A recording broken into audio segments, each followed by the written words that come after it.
Muito bem, eu estou recebendo aqui a porto-alegrense Bibiana Vasconcelos. Eu digo porto-alegrense porque aqui em Porto Alegre tem muita gente do interior como eu, né, que sou de Uruguaiana. E eu sempre digo assim, tempos atrás era difícil encontrar alguém de Porto Alegre. Hoje aqueles que imigraram do interior para Porto Alegre, como eu, já tenho filhos, netos aqui, então essa geração, essa segunda geração, nasceu em Porto Alegre. Então hoje temos em Porto Alegre mais gente que morava, que nasceu em Porto Alegre do que aqueles que moravam em Porto Alegre ao longo do tempo e eram do interior do estado. Então realmente é uma felicidade muito grande, Bibiana Vasconcelos, te receber aqui, nossa porto-alegrense, advogada, né? Te formaste onde, Bibiana? Primeiro, gostaria de agradecer, né, a oportunidade de estar aqui. Rácio Bedford, que tem que agradecer. Rácio Bedford, obrigada. Eu me formei na PUC mesmo, aqui em Porto Alegre. Acabei fazendo mestrado em Lisboa. Então, depois voltei para minha terra aqui e desenvolver, né, a minha carreira aqui em Porto Alegre. Que beleza, mestrado em Lisboa, né? Porque é importante, né, quando a pessoa gosta do que faz, né, daquilo que tu te formaste em Direito e aprofundaste isso, né? Eu fiz Economia e Jornalismo e aprofundei na Economia, sou mestrado em Economia, porque gosto de Economia, então tu gosta muito do Direito. E a tua especialização na Bedford, na Rácio Bedford, é a questão da área tributária. Nossa tributação é grande, complexa e muda toda hora. E aí o que se faz? Essa carga enorme de tributos, alternativas para sair dos rolos, como é que é? As empresas, elas têm várias possibilidades, né, para aliviar essa questão tributária que incide sobre todo mundo, né? Na verdade, não só as empresas, como nós também, pessoas físicas, sabemos que tem muitos tributos. Complexo, né? Complexo. É um sistema complexo. Existem várias formas, planejamento tributário, mas principalmente hoje nós vamos falar sobre teses tributárias. Então, como apostar em teses tributárias judicialmente. E o que são teses tributárias? Teses tributárias são, como o próprio nome diz, né, algumas questões que os advogados, principalmente, né, acabam analisando, né, de uma forma... Então, eles elaboram uma teoria em relação a Exatamente, que está acontecendo, uma né? teoria em relação às legislações, né? Então, a gente pega legislações estaduais e federais e analisa para justamente questionar isso, tanto administrativamente, né? Isso, quanto judicialmente. Na verdade, se tocasse uma questão, né? A questão na verdade, isso faz parte da dialética toda, né? Que é a questão da tese, antitese ou antítese e conclusão, né? Então, o advogado trabalha muito nessas questões e esta elaboração de uma tese sobre um assunto, sobre uma forma, o sentido de uma lei, ela pode depois servir como padrão, né, para o estabelecimento dali para frente. Exatamente. Essas teses, elas são... Eu gosto muito de pensar nessas teses tributárias como apostas de longo prazo, né? Isso, um investimento é verdade. Isso de longo prazo. Por quê? Porque normalmente nós questionamos a constitucionalidade da lei. Das leis. E quem acaba realmente julgando a constitucionalidade, né? Isso acaba normalmente chegando até o STF, então, que é o Supremo Tribunal Federal, que é justamente o tribunal competente aí para analisar essas questões constitucionais. Do ponto de vista constitucional, só que hoje ele praticamente quase nem faz isso, faz outras coisas que não são, isso é parte minha, tá? Opinião minha, faz aquilo que eu não deveria fazer, o Supremo, ao invés de se dedicar exatamente para essa questão que a Bibiana está levantando, que é a questão que realmente importa, os fatos, as leis e esta análise desses fatos, dessas leis, à luz das questões constitucionais. Então, isso é importante, né, Bibiana? Por que se fala em aposta da tese tributária? É uma coisa a longo prazo, tu aposta naquilo, tu imagina que aquilo vai ser assim. Exatamente, é como se fosse um investimento, né? Tem os riscos, claro, porque qualquer ação judicial é um risco, existe a possibilidade... Pode ganhar ou perder. Pode ganhar ou pode perder, mas hoje eu trago aqui algumas análises sobre impetrar o mandado de segurança como ação de excelência, né, do direito tributário. Então, a gente pode questionar a constitucionalidade dos tributos, tanto taxas, contribuições, impostos, impetrando, então, o mandado de segurança contra a União, e assim nós Não é só contra não, contra o Estado, de modo geral. Contra o Estado, de modo geral. A União Federal, os estados estaduais, os governos estaduais e as prefeituras, que também são parte do Estado tributário. Exato. O mandado de segurança, ele é uma ação que o nome já remete a um pouco de medo das pessoas, né, dos leigos, que não é uma ação comum, né, mas no direito tributário é ação de excelência porque ela tem prioridade de tramitação. Caso nós percamos, né, existe esse risco, como qualquer ação judicial.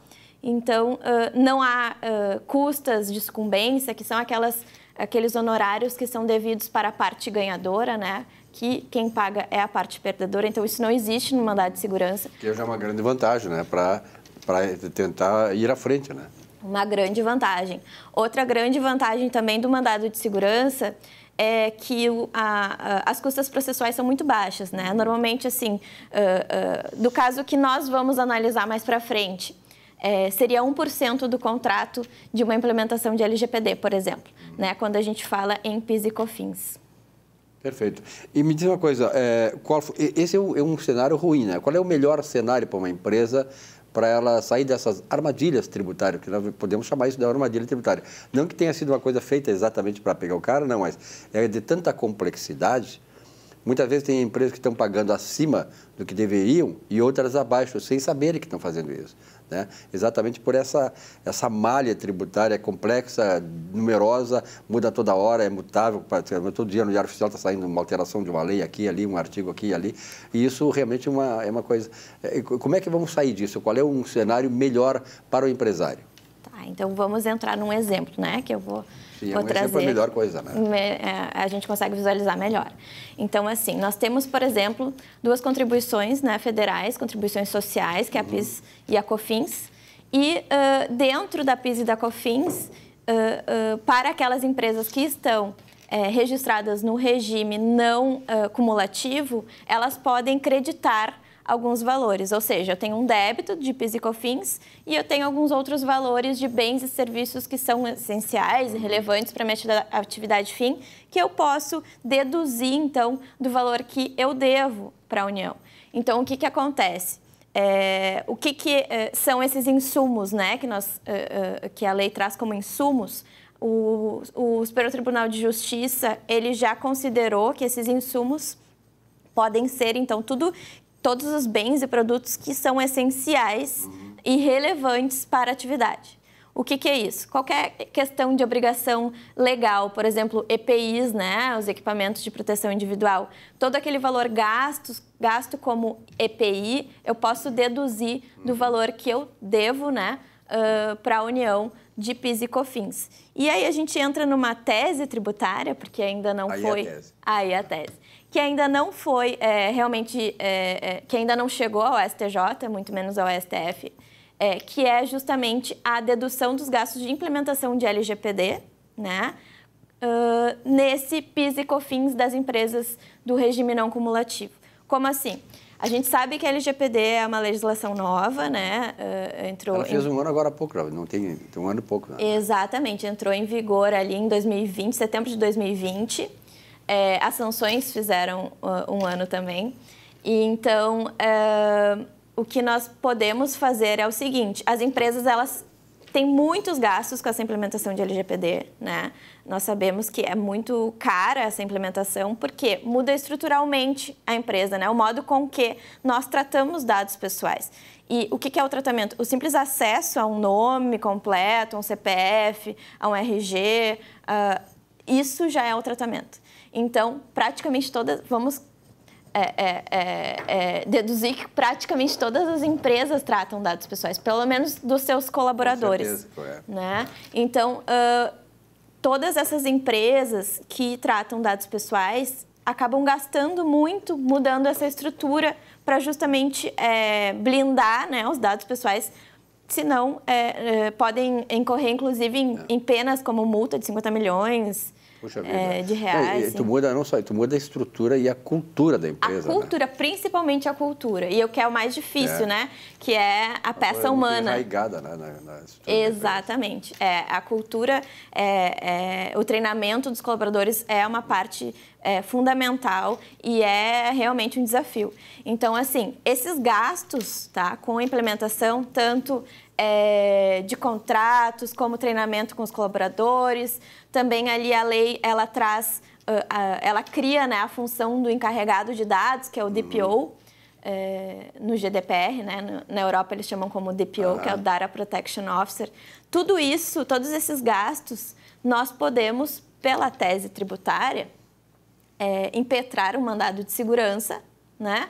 Para tentar, então, deduzir esses valores gastos com a implementação da PIS e da COFINS. Perfeito. Eu, quando ouço o pessoal da Russell Bedford, que vem aqui, eu fico, como economista, como consultor empresarial, eu fico muito feliz, porque, na verdade, esse tipo de informação é que você está precisando. E não só você que já é empresário, grande empresário, microempresário, pequeno empresário, você que está, inclusive, querendo empreender. Por exemplo, aqui o ano passado, aliás, de 2020 a 2021, 2 anos, abriram-se quase 3 milhões de novas empresas. Sabe quem fez essa abertura de empresas? Pessoas que ou elas foram demitidas do seu trabalho por causa da pandemia, ou elas desistiram porque não estavam felizes e quiseram empreender. E hoje tem Sebrae, tem a própria Bedford faz esse trabalho e tal, mas tem Sebrae, CIEs e tal, que fazem com que haja qualificação do trabalhador para esse tipo de negócio, que deixar de pensar apenas em ser empregado, mas também ser um líder, um agente, né, econômico. E um agente econômico precisa desses dados, dessas informações. Então, eu fico muito feliz, Bibiana, porque, na verdade, nós estamos abrindo a cabeça, abrindo um novo horizonte para essas pessoas, aquelas que estão começando agora, e, sobretudo, esclarecendo aqueles que já estão no mercado e que podem se valer desses instrumentos que a Russell Bedford muito bem oferece ao mercado. Legal, né? Parabéns. Obrigada. Tem mais alguma coisa só para fechar ou não? Tá tudo legal. Para fechar, gostaria de dizer que a implementação de LGPD ela é obrigatória, então para todas as pessoas jurídicas ou físicas que tratam dados pessoais para fins comerciais. Então, é uma obrigação legal. Perfeito. E por que não, né? Tentar essa dedução da PIS e da COFINS, que também são obrigações... Em tempos difíceis, né? É um alívio, né? É um alívio. Querida, muito obrigado pela tua presença aqui. Um abraço lá no pessoal da Russell Bedford, nosso parceiro aqui, fazendo esse extraordinário trabalho aqui de implementação de atividades, de alternativas e de esclarecimento ao setor e ao mercado de trabalho, ao mercado empresarial. Um rápido intervalo, já voltamos aqui com o nosso Economia e Desenvolvimento. Até já.